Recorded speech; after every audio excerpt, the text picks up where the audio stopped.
ചില ആളുകളുണ്ട് കേട്ടോ. പഠിക്കാനൊക്കെ ഭയങ്കര മിടുക്കരായിരിക്കും. സ്കൂളിലും കോളേജിലും ഒക്കെ ഉയർന്ന മാർക്കോട് കൂടി തന്നെ പാസ്സായതായിരിക്കും. പക്ഷേ ജീവിതത്തിൽ എന്തായി എന്ന് തിരിഞ്ഞു നോക്കുമ്പോൾ എവിടെയും എത്താതെ, പ്രതീക്ഷകൾക്കൊന്നും ഒത്ത് ഉയരാതെ അവരങ്ങനെ സ്റ്റക്കായ പോലെ നിൽക്കുന്നുണ്ടാവും. ഇത്തരം ആളുകളുടെ ജീവിതത്തിൽ എപ്പോഴും നിരാശയും എവിടെയും എത്തിയില്ല എന്ന ചിന്തയും, അങ്ങനെ എന്താ ഡിപ്രഷൻ്റെ സ്റ്റേജിലോട്ട് പോവലും, അങ്ങനെ തന്നെ ജീവിതം അവർ തള്ളി നീക്കിക്കൊണ്ടേയിരിക്കും. ശരിക്കും പറഞ്ഞാൽ ഇത്തരക്കാരുടെ പ്രശ്നം എന്താണെന്നറിയോ? ഏറ്റവും ആദ്യം അവരനുഭവിക്കുന്ന ഒരു പ്രശ്നം എന്ന് പറയുന്നത്, അല്ലെങ്കിൽ അവരുടെ ഉള്ളിലുള്ള ഒരു പ്രശ്നം എന്ന് പറയുന്നത്, എപ്പോഴും അവർ തങ്ങൾക്കറിയാവുന്ന ആളുകളെ വെച്ച് താരതമ്യപ്പെടുത്തിക്കൊണ്ടേയിരിക്കും. കൂടെ പഠിച്ചവരായിക്കോട്ടെ, അല്ലെങ്കിൽ ചില ബന്ധുക്കളായിക്കോട്ടെ, അങ്ങനെ ആരുമായിട്ടും താരതമ്യം എപ്പോഴും നടന്നുകൊണ്ടേയിരിക്കും.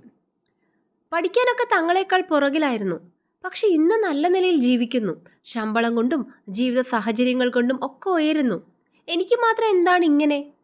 അവരിങ്ങനെ ചിന്തിച്ചുകൊണ്ടേയിരിക്കും. ശരിക്കും നിങ്ങൾക്ക് എവിടെയാണ് തെറ്റിയത്? പഠിക്കാനൊക്കെ മിടുക്കരായിരുന്നു. കുഴപ്പമില്ലാത്ത ജീവിത സാഹചര്യങ്ങളും ഉണ്ടായിരുന്നു. എന്നിട്ടും എന്താണ് സംഭവിച്ചത്? ഇതിനൊരു ഉത്തരം ചില സമയത്ത് നമ്മുടെ ജീവിതത്തിൽ നമുക്ക് കിട്ടിയേ എന്ന് വരില്ല.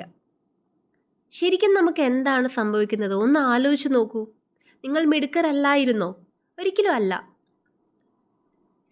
ശരിക്കും സംഭവിച്ചത്, നിങ്ങൾക്ക് വേണ്ടത് ശരിയായി തിരഞ്ഞെടുക്കാൻ നിങ്ങൾക്കോ, അല്ലെങ്കിൽ നിങ്ങൾക്ക് അത് കണ്ടുപിടിച്ച് തരാൻ നിങ്ങളുടെ കൂട്ടത്തിൽ ഒരാൾക്കോ കഴിഞ്ഞില്ല എന്നതാണ് വാസ്തവം.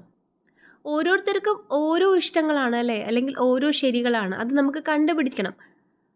അപ്പോൾ അതിന് നമുക്ക് പറ്റിയില്ല എന്നുള്ളതാണ് ശരിക്കും നമുക്ക് സംഭവിച്ചിട്ടുള്ളത് കേട്ടോ. പേടിക്കണ്ട, സമയം ഒട്ടും അതിക്രമിച്ചിട്ടില്ല. സമയം എടുത്ത് തന്നെ ചിന്തിച്ചുകൊള്ളൂ നിങ്ങളുടെ പ്രവർത്തന മേഖല എന്താണെന്ന്. തീർച്ചയായും വിജയം കൈവരിക്കുക തന്നെ ചെയ്യും. നിങ്ങൾക്ക് ആത്മവിശ്വാസവും കഠിനാധ്വാനം ചെയ്യാനുള്ള മനസ്സും ഉണ്ടെങ്കിൽ. അതില്ലാതെ ഒന്നും നടക്കില്ലല്ലോ അല്ലേ?